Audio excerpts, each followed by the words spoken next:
So in our last class we did the weekday Shmona Esrei. The first three blessings and last three blessings are the same in all Shmona Esreis, but the middle part changes. So in the weekdays we asked for requests, and now I want to turn to the Shabbos Prayers. On the Shabbos Prayers we have three different ones for Ma'ariv, for Shacharis, and for actually four different ones. For Ma'ariv, for Shacharis, for Musaf, and for Mincha. So the Ma'ariv one is on page 336. We have a Shamru, and we start 338. So again, the first three blessings. The first one is Avos, right? We're presenting our credentials to Hashem. We're the children of Avram, Yitzchak, and Yaakov, your beloved ones, right? And we're reminding ourselves we're standing before a God who's great and mighty and awesome, has all the power. You know, I told you 3 times a day we stand before God. You're great, you're mighty, you're awesome. Give me this, give me this, give me this. Thank you very much, right? 3 times a day, 365 days a year, right? You think you can butter up God? You think God feels good because you told him he's great and mighty and awesome? We're reminding ourselves that we're standing before a God who is great and mighty and awesome. And he can give us, and we have to ask him for everything. The first bracha is for Father. The second bracha is Gevura, God's greatness. The third bracha is Kedusha, holiness. Now we begin special for Shabbos on page 340. You sanctified the seventh day for your sake, for your name. The final goal of the act of creation of heaven and earth. The purpose of it was heaven and earth. Why? Because the purpose of creation of heaven and earth is that man should recognize God. And Shabbos is the time when we recognize God. And you blessed it from all the days, right? Double portion of manna. You sanctified it from all the times, right? No manna on Friday, no manna on Shabbos. And so does it say in your Torah. So we come to the first day of creation, the 6th day of creation. And God finished the heavens and the earth and all the hosts. And God finished on the 7th day the work that he made, and he rested on the 7th day from all the work that he made. What do you mean he finished on the 7th day? He finished on the 6th day. He didn't finish on the 7th day, right? He didn't work on Shabbos, right? So one answer is, when a person tries to keep Shabbos, we have to start early. You can't wait till the last minute. We don't have our calculations exact. My last cigarette, second before sunset. No, you got to start earlier, right? But Hashem knows exactly. He finished exactly the instant when the 6th day turned to the 7th day. That's when he finished. God, on page 340, the Shabbos davening. God finished on the 7th day. The instant when the 6th day turned to the 7th day, that's when he finished. That's one answer. And the second answer is he did work on the 7th day. What did he create on the 7th day? He looked around the world and saw, what's the world missing? The world is missing menucha, rest, right? Rest is not just the absence of work. Rest is a state of mind one comes to on Shabbos, right? In other words, why do I have to keep Shabbos? I relax when I drive in my car on a country road, listen to country music, smoking my cigar. Can I do that on Shabbos, right?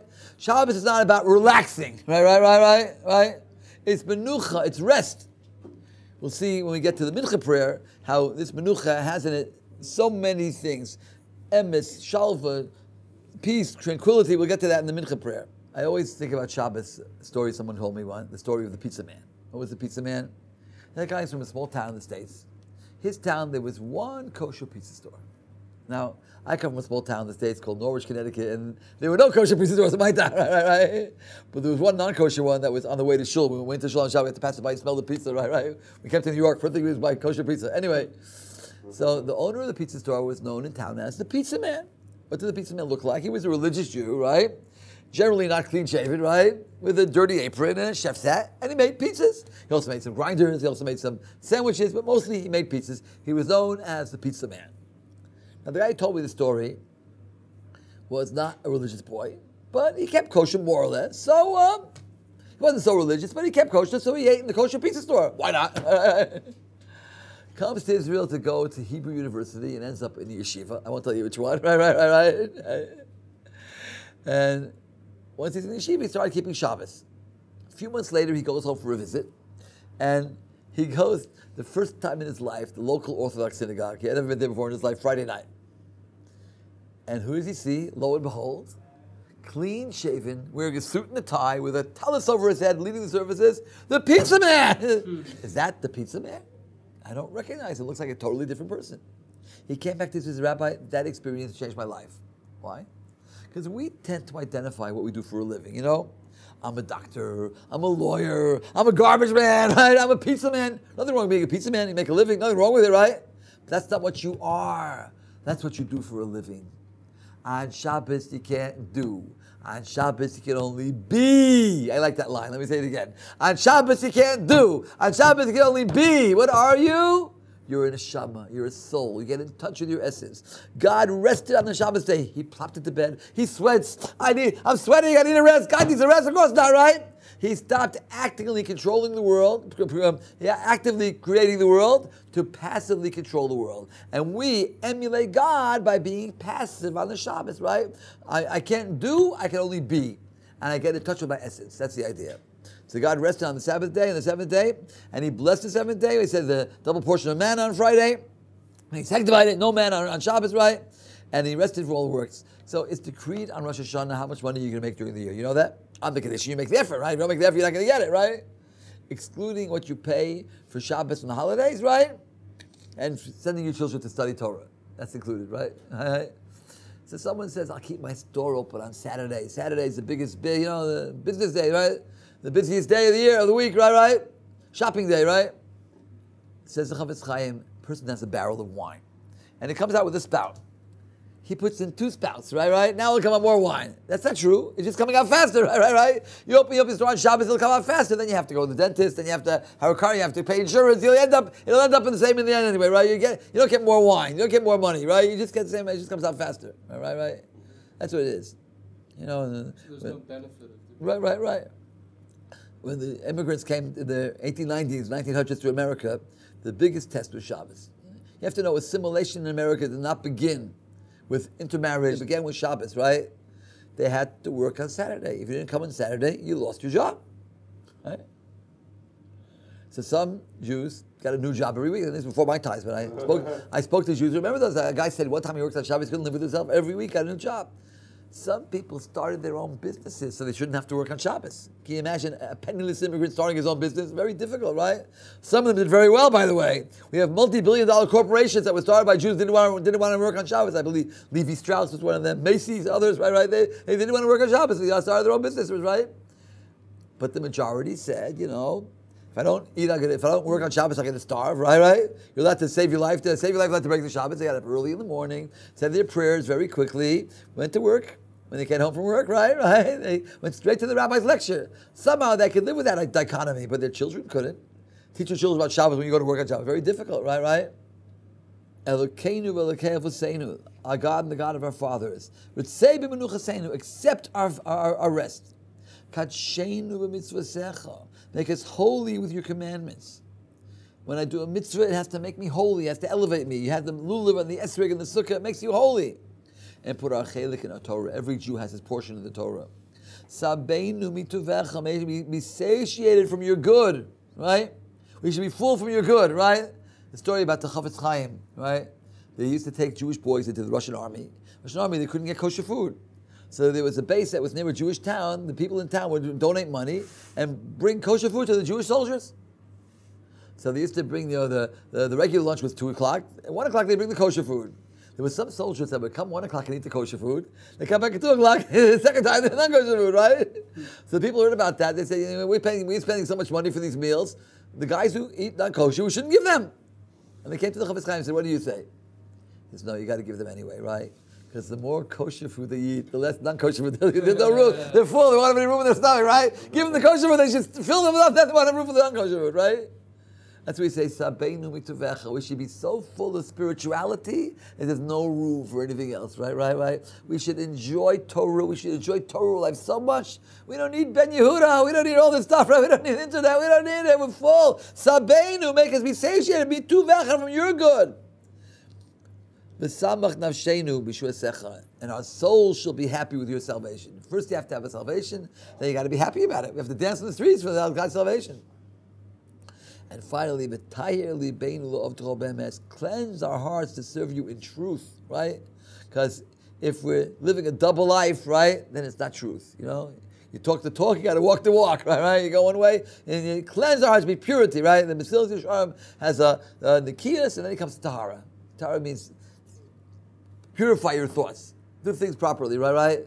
My Rebbe said that that's the minimum we have to get to. We have to get to Tahara Libeinu, to serve you in truth. And inherit us, Lord, with your love and your desire, holy Shabbos, v'yenuchu va Yisrael. And they should rest, va is in the feminine, Israel. Those that sanctify your name, Baruch atah Hashem, mekadesh Shabbos. You sanctify the Shabbos. Interesting, in the night we say yenuchu va, and in Shacharis, look in Shacharis, it says, v'yenuchu va, vo, in the masculine. Look on page 425. Yenuchu vo Yisrael in the masculine, right? And then at Mincha it says Yenuchu vom in the plural, right? It's interesting. It changes this for the form.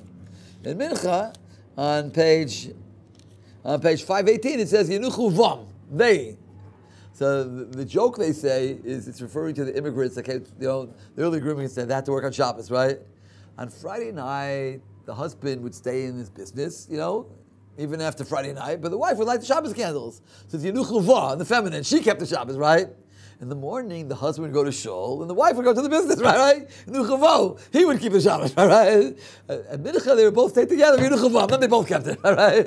At night, it was her, and morning, it was him, and it's a joke, but it's sad, right? Okay, so that's Friday night. Now we turn to the morning, back to 424. 424. So notice the theme of Friday night was creation, right?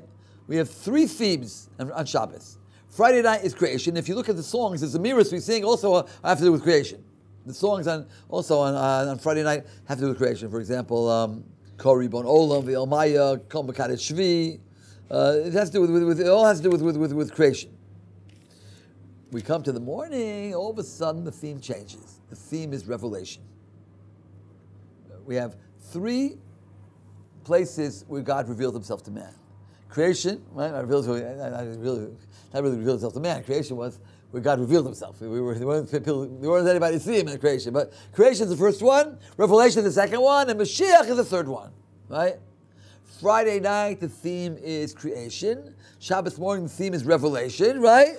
And the third meal is Mashiach, right? Reminds me of the rabbi who said that people today don't need rabbis. Only 3 times in their lives they need rabbis. When the baby's born, you have to have a bris, right? And then when he gets married, you have to marry him off. And then when he dies, you have to bury him, right?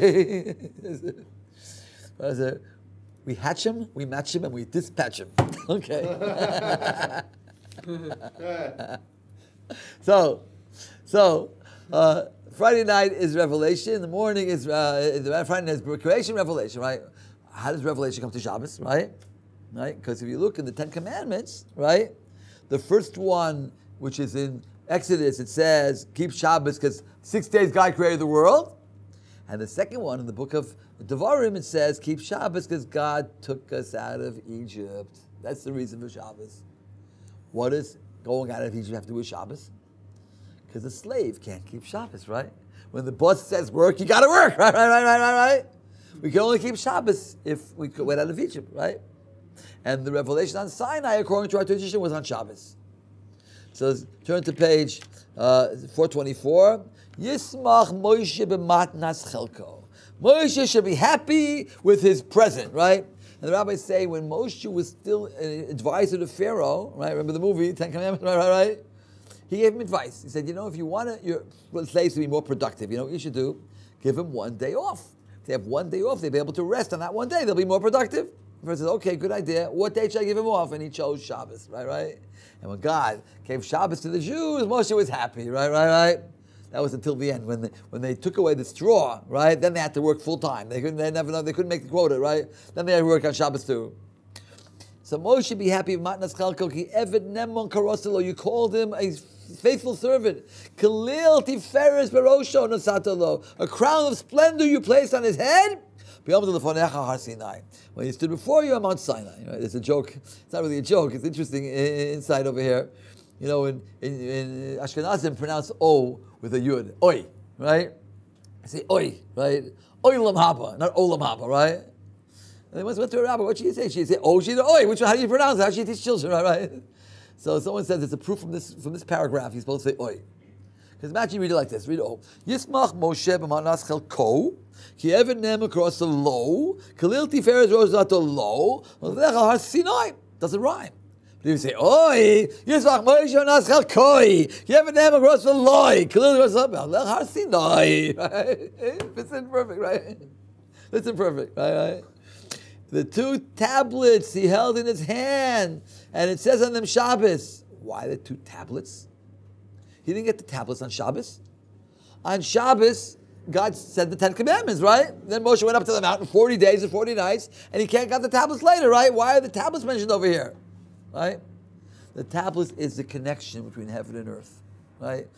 Hashem held it from the top and Moshe held it from the bottom, right? When he broke the tablets, he broke that connection, right? The 17th day of Tammuz, right, is the day when he broke the tablets, right? He broke that connection, right? And we want to bring it back, right? On Yom Kippur, when we atoned for the golden calf, we brought that, we got the second tablets, that connection. So the tablets is the connection, and Shabbos is the connection also between heaven and earth. We have a spiritual day and a physical day. And it says, "V'shomru b'nei Yisrael HaShabbos," and the children of Israel shall keep the Shabbos. Lasso, so shomru is negative, they shall keep, and lasso is positive. The Dorosa for all generations, bris olam, a covenant forever. Beini ubei b'nei Yisrael, between me and the children of Israel, it's forever, right? Not like the Christians say, he chose us and he changed his mind and chose them. Forever. Between me and Israel, osi la'olam, it's a symbol forever. Because 6 days God made heaven and earth, and the 7th day he rested. So Shabbos is a symbol. What does it mean, a symbol? You know, before people were literate, every store had a symbol. Even today you have the barber shop is the stripes, right? And the drugstore is the mortar and pestle, right? Imagine you go to the store and you see the symbol there, but the store's closed. You say he's on vacation, right? What if you come and the symbol's gone? Then you know he's out of business, right? A girl gets engaged, she gets an engagement ring. She has a fight with the fiancé. As long as that ring's still on her finger, you know she's still engaged. One day you see her without the ring, then you know the engagement's over, right? Shabbos is the symbol of the relationship between God and the Jewish people. As long as we keep the Shabbos, even if we don't keep everything else, that relationship is still there. We stop keeping the Shabbos, that's off. Someone once said, more than the Jew has kept the Shabbos has kept the Jew. Right? Shamir, I think it was, after Begin. He was a student of Begin, right? And he was in Rome, and the Pope wanted to see him. It was on Shabbos, right? And he refused to see him on Shabbos, right? There's more than Jewish kept the Shabbos, Shabbos kept the Jew. It's a symbol forever. And I said before, that's how assimilation in America began with Shabbos, right? You know, if you didn't come in Saturday, Monday, new job, right? There were Jews that got new jobs every week, right? First week, they had a stomachache on Shabbos. Second week, they had a headache. Third week, pink slip. You know, pink slip means you're fired, right? I know a Jew on his sukkah, he put a whole wall of pink slips, right? I'm happy about it. I was fired because of Shabbos, right? And some of these Jews who kept the Shabbos with great trouble, with great pain, right? Their children followed in their ways and kept Shabbos, and some of them they didn't, right? And they asked Rabbi Moshe Feinstein once, why was it that the parents kept Shabbos and the parents and the children didn't? And the answer is, it depends how the parents kept Shabbos. The parents kept Shabbos with joy. Thank God, I'm fired for Shabbos, right? Then the children kept it. But the parents said, it's hard to be a Jew. It's hard to be a Jew. It's hard to be a Jew. So the kids said, it was hard to be a Jew. Who needs it, right? And they didn't keep Shabbos, right? That's what happened. That's what happened, right? Let's continue. And God didn't give it to the nations of the world, and He didn't inherit it to the kings, to the idolaters. His rest He did not give to those who were uncircumcised. Only to Israel, your people, has He given it out of love. So Shabbos is called a present that He's given us, right? Why is it a present? Because theoretically, Shabbos should be for all mankind, right? Shabbos is a universal thing. Creation of the world is not just for the Jews. Going out of Egypt for the Jews, okay? Traveling in the desert for the Jews. Totally. But why shouldn't all man keep Shabbos? God created the world as universal. So theoretically, yes. And God took this day, which should have been universal, and He gave it to the Jews. A goy is not allowed to keep Shabbos. A Jew that keeps Shabbos is chayiv misa, the rabbi says. He's death penalty. He can't keep Shabbos, right? Yeah? People who are in the process of conversion have a problem. A non-Jew is in the process of conversion, and he's keeping everything, right? But he's got to do one thing on Shabbos. He's got to turn a light on, do something, right? The joke about the convert, they said to him, what do you do on Shabbos? I carry. But there's an Erev. I don't hold for that Erev, right? He's not Jewish, but I hold for the Erev. anyway, if a non-Jew keeps Shabbos, he's stealing. It's ours. It's a present given to us. Your people have you given it with love to the seed of Jacob, who you chose, holy nation, the nation that sanctifies the Shabbos. Right? They all are satiated and have what's the word? Delighted from the joy of your good. Shabbos is supposed to enjoy physically, right? If I had never heard of Shabbos, and they told me Shabbos is the day we dedicate to God, I would have thought Shabbos we pray all day, we fast all day, like Yom Kippur, we meditate all day, we eat on Shabbos, we sleep on Shabbos. Yes. Why? Because we want to make a harmony between the physical and spiritual aspects of our lives, right? Right? Eat, but make sure it's kosher, make a bracha, right? Shabbos, we're eating, we're singing zemiras, right? Right? That's the spirituality of it. We're elevating our day. You ever go to a tish? You know what a tish is? Where the Rebbe sits at the table and all the Chassidim watch him. And what are they watching the Rebbe do? Eating a meal. He also sings, he also says Torah, but basically he's eating a meal. But the way the Rebbe eats the meal, it's not like Fido, chow time, and Fido's eating. He's elevating himself. He's elevating himself. There was some Rabbi, he would never bow down to the food. He would pick the food up there.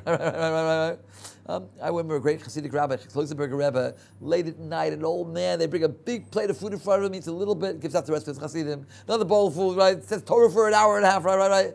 He's elevating the act, the physical act. The idea, and that's the bottom line of Judaism, to make a harmony between the physical and spiritual aspects of our lives. And now I'm going to tell you a secret that many people don't know. You want to hear a secret?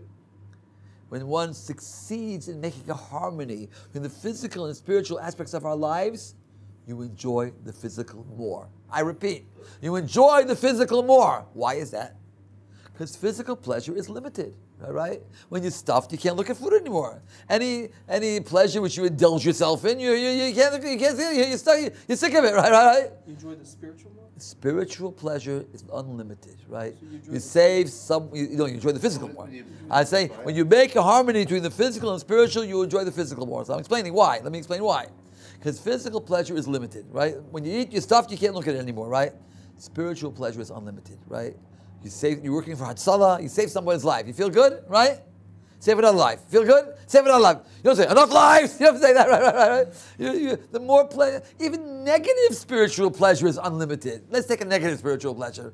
Honor, right? More honor, right? I'm saying enough honor, right? You gave me enough honor. Don't give me too much honor, right? Revenge. That's a negative spiritual pleasure. It's not physical, right? Revenge, right? So if you make a harmony between the physical and spiritual aspects, right? Get married, but do it properly, right? Eat, but do it properly. Sleep, do it all properly, right? You make a harmony. Shabbos is an example of a harmony between the physical and spiritual, and then you elevate the spiritual, right? And then you enjoy the spirit physical even more, right? The Kuzari says that when you make a bracha, the food tastes better. And the king, the Kuzari is a debate between the rabbi and the king. And the king says, I never experienced that. Tastes the same to me, right? Same falafel, same pizza. Make a bracha, don't make a bracha, right? So I'll prove it to you. Imagine you have a cow eating grass and a baby drinking a bottle. Who enjoys it more? What do you say? Baby or the cow? Anybody? By the cow, it just goes down the hatch. The baby, if he doesn't like his bottle, guys, what they do? They throw it away. The baby enjoys it more. Why? Because the more, right? Your mind is connected, the more you enjoy it. The baby's mind is more connected than the cow, right? A baby drinking a bottle and a connoisseur eating a gourmet meal, obviously the connoisseur enjoys it. The more your mind is involved, the more you enjoy it, right? So before you eat something, you stop for a minute and make a bracha, right? What if I didn't have this? Hashem gave it to me, right? You enjoy it more. Right? And then you have the cholent on Shabbos, right? And the king came to visit the rabbi, and he gave him cholent. It was so delicious, he got to give me the recipe. So his chef comes to the rabbi's wife, gives her the recipe, right? Made it for the cholent. Didn't taste the same. He came to the rabbi's wife. You must have left out one ingredient. Yeah, I left out one ingredient. What ingredient did you leave out? Shabbos, right? The cholent on Shabbos tastes special, right? To the seed of Jacob that you chose, right? All will be satiated and enjoy your good. and the seventh day you desired it and sanctified it. Chemdas Yom, in the most coveted of days, you called it. Remember the going out, the act of creation, right? Most coveted of days. You used to have a bumper sticker hanging there. Shabbos is coming, right? People who don't keep Shabbos can't imagine how can you spend the whole day without doing anything, right? No Saturday morning cartoons, right? They can't figure it out, right? People who keep Shabbos, how can you live without it? How can you live without it, right? I know a girl in a college campus. She was thinking of keeping Shabbos. She said, "I'll feel like I'm in jail." She finally kept it. She says, "I never felt so free before in my life." You know, we become slaves to our modern technology. 5 o'clock, gotta hear the news. You ever heard this? 4 o'clock, gotta hear the news. Phone's ringing, gotta answer the phone, right? Cell phone, right? On Friday afternoon, I unplug my telephone. I'm not the slave of the telephone. The telephone's my slave, right? You feel free. You're free to come close to God. So that's the Shabbos morning. Then we come to Musaf. We have an additional prayer on the Shabbos and holidays because of the extra sacrifice. Turn to page 462, right? We had to bring an extra sacrifice on the Shabbos and the holidays, and corresponding to that, we have an extra prayer called the Musaf. On 464, we had the Kedusha of the Musaf, and I said in my last class, I'll just repeat it again, right? In the Musaf on Shabbat, on page 464, we notice it's a Shema Yisrael, right? How does Shema come into the Musaf on Shabbos, right? In the Kedusha, how does it get in? It's out of place, right? So I explained this morning that there was a time when the Christians made a decree, we're not allowed to say the Shema in public. You know, God's not one, He's three. Didn't you know that? God's three, right? The Trinity, right? And they had a agent, a Jew that had converted to Christianity, that knew the prayers, sat in the synagogue in the morning, and he made sure they didn't say Shema in public, right? Comes Musaf and the Shabbos, the end of the prayers already, and people start taking off their talises, and they bring out the kugel for the kiddush already. The guy goes home, right? They stuck it in over here, Shema Yisrael, right? After the guy left home, right? Page 466. You established the Shabbos, you desired their sacrifices. You commanded its instructions, right? With the order of Nisachel, right? The libations that were on the altar. Those who enjoy it forever will get honor. Those who taste it will have tasted life, right? That's what you're supposed to taste from the Friday when you cook the Shabbos food. Taste it. Those who taste it taste life, and those who love your word on page 467. Those who love your word, right? Her words have chosen greatness. Then from Sinai did you command upon it, and you commanded us to bring an additional sacrifice on Shabbos. That's fitting. May it be your will, Hashem, our God, the God of our fathers. We should go up in joy to our land, and we should be. Titoina means you should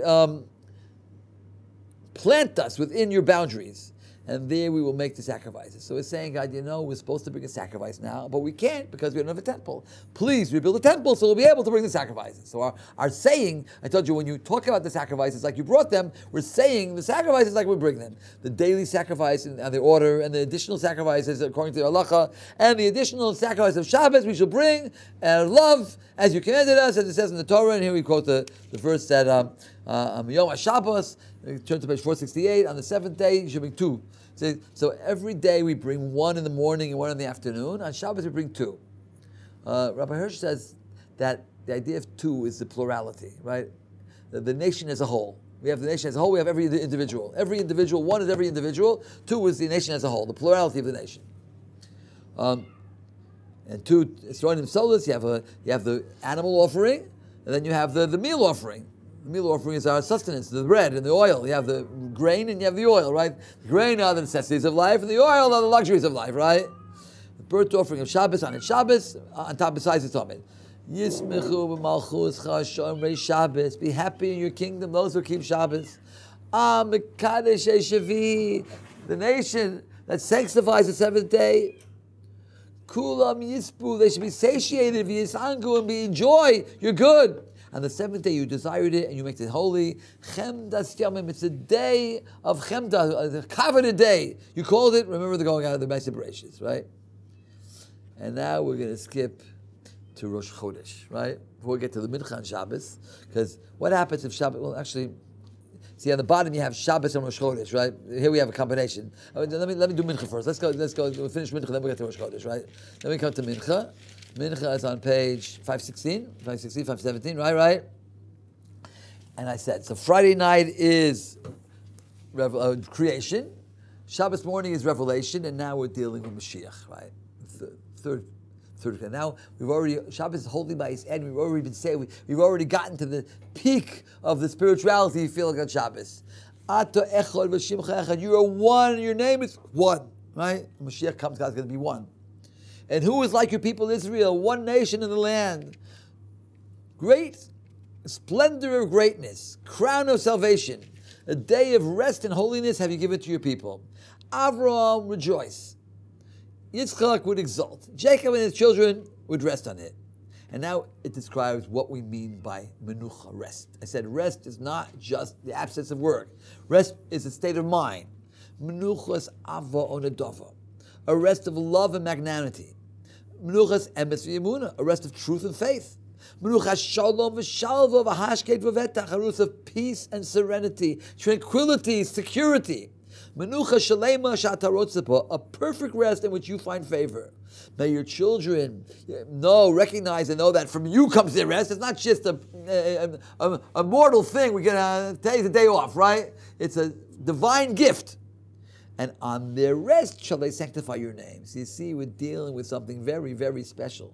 The rest on Shabbos is a spiritual reality.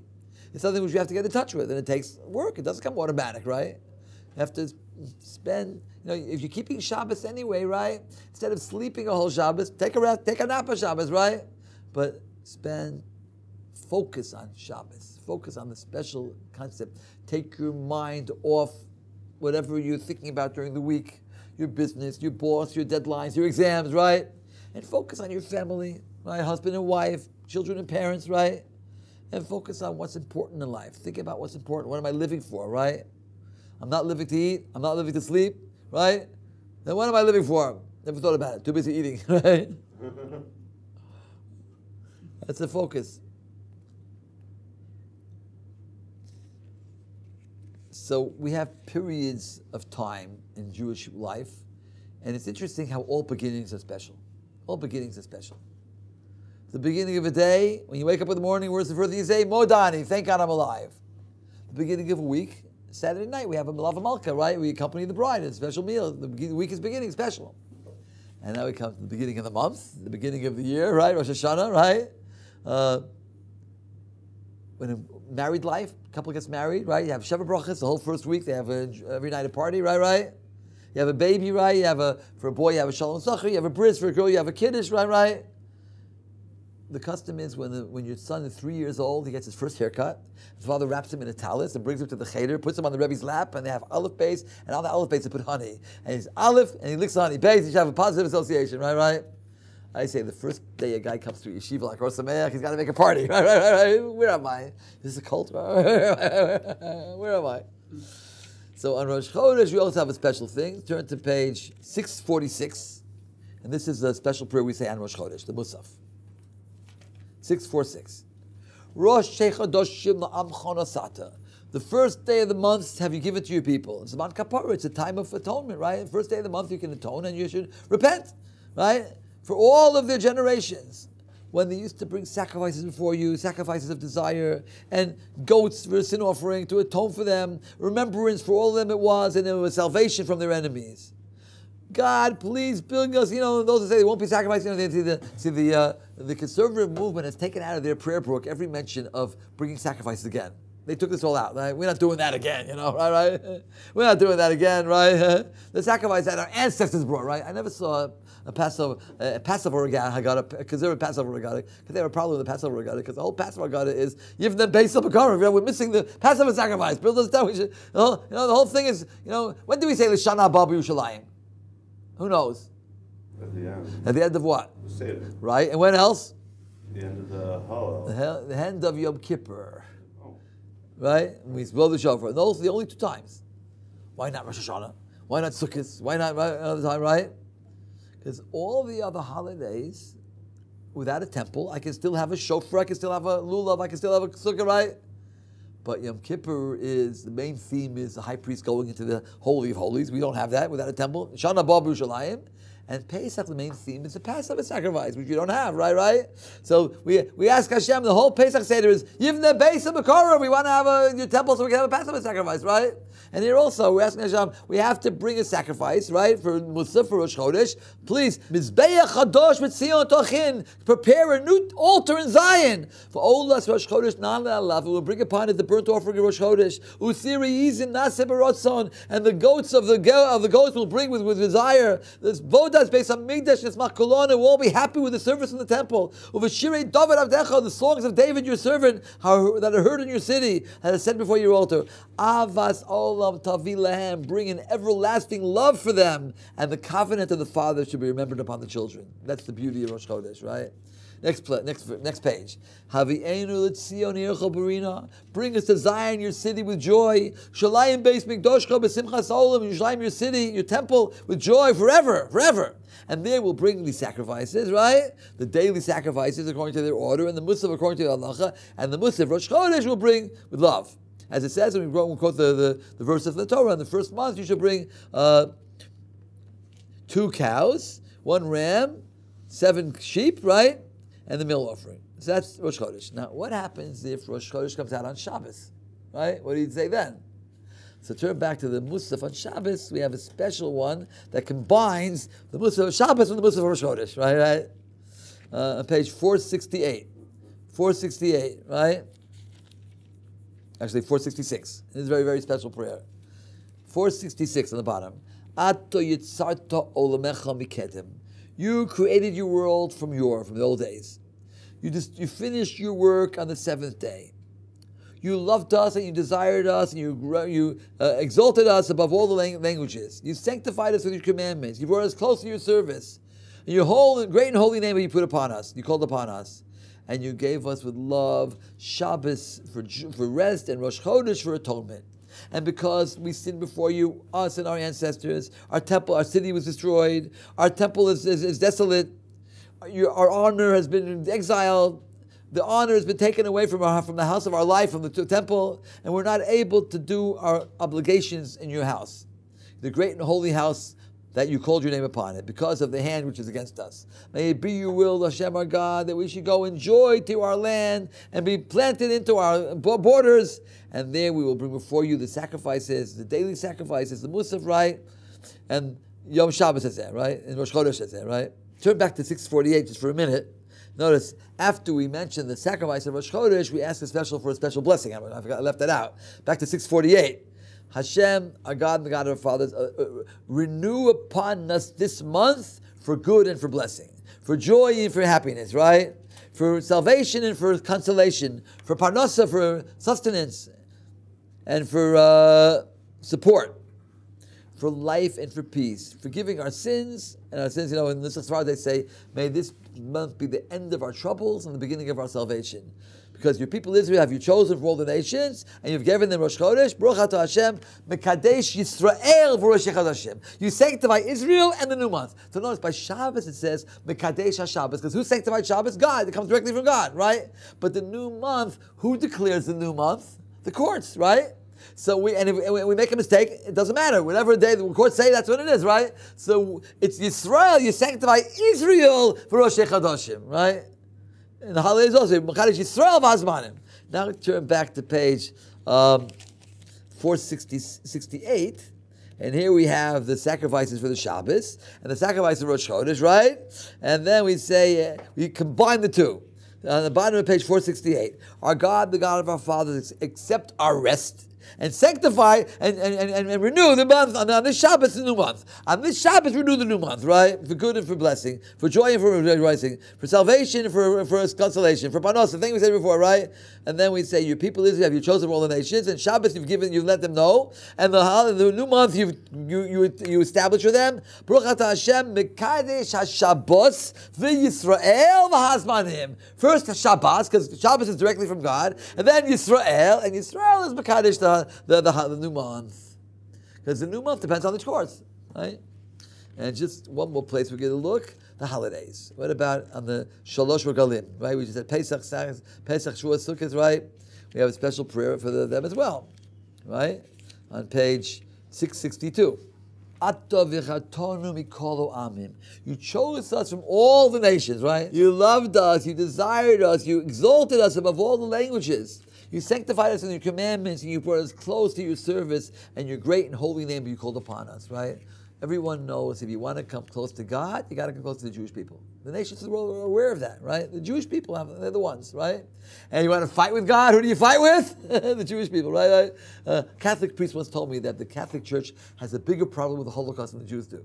Because they claim to be God's representative in this world, right? Comes along the Satan, Hitler, and he ignores them, and he fights with the Jews, right? They know who to fight with, right? Next page. And you've given us with your love Shabbos for happiness, for holidays, for joy, place times for enjoying, for gladness. The day of the Shavuos, basic Shavuos, Sukkot, right? Out of love, holy happening. Remember the going out of Egypt. Then we have Yalav Yavo, and we skip to 666 on the bottom. Hasienu means bestow upon us, the Lord our God, the blessing of your holidays for life, for peace, for joy and for rejoicing, for gladness and joy. As you desired, and you said to bless us, sanctify us with your commandments, put our portion in your Torah, make us satiated from your good, make us happy with your salvation, and cleanse our hearts to serve you in truth. And make us inherit with your joy and with happiness, Shabbos and your holidays, and the Jews should be Baruch Atah Hashem. So Mekadesh Yisrael v'Azmanim, sanctifies Israel and the times of the year. And on Shabbos we say Mekadesh HaShabbos v'Yisrael v'Azmanim. And then we have the Musaf for the holidays. Turn to page 678. The first two parts are the same as Shacharis, and we add on Mipnei Chatoenu. Right? You have it, David? David, 678. Umipnei Chatoenu golinu me'artzeinu. Because of our sins, we were exiled from our land. When it's v'chaknu mi'alad moseinu, we were far away from our soil. And we're not able to go up and to see and to bow down before you, to do our obligations on your holy house, the great and holy house that you call your name upon, because of the hand that's there. I remember, did you ever hear of the Temple Mount Massacres? This was about 20-something years ago. I know my son is now, he's 29, and that was when he was like 3 or 4. So it must be like 27 years ago, right? They buried, the Arabs threw, it was on the day of the Birkat Kohanim. And they threw rocks down, and they barricaded themselves, and they attacked the soldiers on the mountain, right? And that day, I missed the Birkat Kohanim, and I came late, and my 2-year-old son wanted to come with me. And we come to the kotel. It was after the Birkat Kohanim. All of a sudden, we hear shots and tear gas. I said, I want my little kid with tear gas. I ran into the minarah, to the tent going, the tunnel going to the Arab quarter. Then we heard shots over there too. They threw us out of there. Then we got outside and we heard, we saw a hail of rocks coming down on the kotel, right? Unfortunately, nobody was there when it didn't happen. I saw it twice. Rocks coming down from the kotel. Nobody was there, right? And then we heard gunshots. It seems the Arabs on the top mountain attacked the soldiers, and the soldiers had no choice. They shot them. They called it the Temple Mount Massacre, right? They killed about 10 Arabs, right? They attacked them with rocks. What else should they do, right? And I was so shaken up, and then I came to yeshiva there, and I started davening Musaf, and I started saying this, right? Because of our sins, we can't go up on the mountain. Why? Because of the hand, right? We're in exile. Don't forget you're in exile. The Arabs are reminding us we're in exile, right? Today with the stabbing, same thing. They're reminding us, don't forget you're in exile, right? Because of the hand which is upon us. May it be your will, Hashem our God, King of mercy. You return and have mercy upon us and on your temple with great mercy, and build it quickly, and may your honor be great. Our Father, our King, reveal the honor of your kingdom upon us quickly, and appear and raise yourself up before the eyes of all flesh. We want everybody to see. Quickly gather us from all the nations, and the futsaseinu kanes, and gather in our dispersions from one end of the earth, and bring us to Zion, your city, with joy, and Jerusalem, your house, with your temple, with happiness, right? And there we'll bring the sacrifices, the daily sacrifices, and the musafim. And again, we read about the musafim. And we end up with asking Hashem for the blessing. So these are the Shmona Esrei of the year. We finished the Shmona Esrei of the year, right? Just go back to the end of the Siddur. After we finish the Shmona Esrei of the weekdays, we have what's called Tachanun. So Tachanun is on page 132.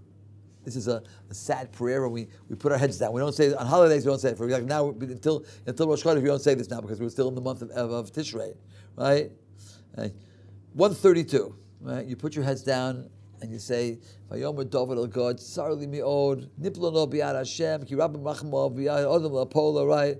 I want to fall in the hands of God. His mercy is great. I'll not fall into the hands of human hands. Right? David was given a choice to atone for his sins, even give it over to the non-Jews or give it over to the hands of God. I'd rather give it over to the hands of God. A compassionate one, right? Full of mercy, have mercy upon, right?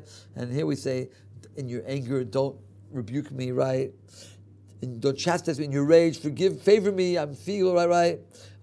Here we say, unbelievable thing. Return, Hashem, save me, right? Because there is no mention of you in death. In the lower world, who will thank you? If I die, who's going to thank you? If I go down to hell, who's going to thank you? Right? I want to thank you in this world, right? I'm worried. I'm wearied in my sigh. I drench my bed with my tears. Right, my eye is dim because of anger. Right, depart from me, all evildoers. Hashem has hurt my hair. He's hurt my pre, and my foes be shamed and bitterly, utterly confounded. Right. Then we end up with Shomer Yisrael. Turn to page 136. The guardian of Israel, guard the remnant of Israel, and do not lose Israel. We say Shema Yisrael. Amer, we say Shema Yisrael. The guardian of one nation, right? The one nation, guard them. Do not let them be lost because they say Hashem is one. Holy nation, guard them because they proclaim 3 times God, holy, holy, holy, right? So this is a prayer which is a sort of a sad prayer, and it has to do with repentance. And Monday and Thursday we have a longer version of it, and we end up with Uvol Tzion, Asher Uvol Tzion. Let's just skip to the Aleinu. 158. This is actually part of the Rosh Hashanah davening, right? Rosh Hashanah, when we talk about Malchios, we're making God our king. And the last section of the Rosh Hashanah davening of the Malchios is Aleinu. And it's so special that we say it every single day after every prayer. People say it about right. You should think about it. Aleinu l'shabeyech la'adon hakol. Upon us is incumbent to praise the master of everything. To give greatness to the one who made creation, who did not make us like the nations of the world. He did not make us like the families of the earth. He did not put our portion with them and our lot with them. So there was a part that was taken out by the census. That was put back. They bowed down to vanity and nothing. And they pray to a God who doesn't answer. Right? The Rabbi said the idol is close and far. The idol is close that you have in your hand, but he's far because he doesn't answer your prayers. Hashem is far, but he's close. He's up in heaven, but he's close when you speak to him, right? And we bow down. We say he's supposed to bow down your head. And on Rosh Hashanah, we bow down on the ground, right? Before the King of Kings, the Holy One, blessed be He. He spreads out the heavens and the foundations of the earth, and His glory is on heaven above, and His presence is in the highest places. He is our God. There's nothing besides Him. There's nothing besides God. He's all that exists. Our King is true. There's nothing besides Him, right? There is none other. As it says, you shall know today, you put in your heart. Know in your mind, and then put it into your heart, right? You can have a lot of knowledge, right? I know smoking is dangerous. I know I shouldn't overeat. I know I shouldn't that, but it doesn't go into your heart. You don't really believe it, right? Put it into your heart. Hashem is God, heaven above, earth below. There's nothing besides Him, right? How do you put it into your heart, what you know, right? I know you all have experience when you get very inspired. You hear something very inspiring. Then what do you do after that? You go to eat lunch. You fall onto the plate, and 5 minutes later, it's all gone. Right. Have you had that experience? Right. How do you keep an inspiration? So Israel Salanter, the founder of the Muslim movement, who talks about the subconscious, and he lived 40 years before Sigmund Freud, by the way, right? He tells us how to do it. He says emotions are fleeting. They come and they go. When you get inspired about something, when you read something very inspiring, here's something right, what you should do is put your emotions on hold for a minute and use your mind. Think about it. What did he say? What does it mean? What are the ramifications of it? How can it apply to my life? And after you've thought about it well with your mind, now awaken your emotions. And you say, wow! And then it lasts a lot longer. If it's only in the realm of emotions, it wears off very quickly. If you thought about it, and you understand it, right? And then you get aroused from what you understand. That lasts a lot longer, right? So first you should know in your mind and then put it into your heart that God is God, heaven above, earth below, there's nothing besides Him. And therefore, 160, this was Achan. You know Achan was? Achan was the one who stole the booty and was killed in the times of Joshua. He made this prayer. I think Aleinu came down from heaven. It was this prayer was written by heaven. It came down on a piece of paper down from heaven. The Rosh Hashanah is Aleph Chaf Nun Zachin. Therefore, do we hope to you, Hashem our God, to see quickly the glory of your strength, your splendor, to remove all the detestable idols from the world. the idols should be cut off, to fix up the world. That's our goal, to fix up the world with your kingdom. All flesh shall call in your name, to turn towards you all the wicked ones on the land. They should recognize and know, all those who live on planet Earth, that to you does every knee bend, or every tongue swears. Before you, Hashem, will they bow down, and to your honor will they give all glory, and they will all accept the yoke of your kingdom. We're asking for God, this is our prayer on Rosh Hashanah, that all mankind should recognize God's greatness and make His kingdom great, and rule over us forever, because the kingdom is yours, and forever you will rule in honor, as it says in the Torah, Hashem l'chalevet, in the days to come, God will be king on all the earth, and that day Hashem will be one and His name will be one. So this is a prayer of Rosh Hashanah, asking God to be king in all of the world, and every single prayer we end with Aleinu Shapeach, and think about it, right? We're asking God to reveal His kingdom upon all the world. Everybody should know God is king. So we finished the Siddur. Any questions, comments, arguments? I rest my case. Thank you very much.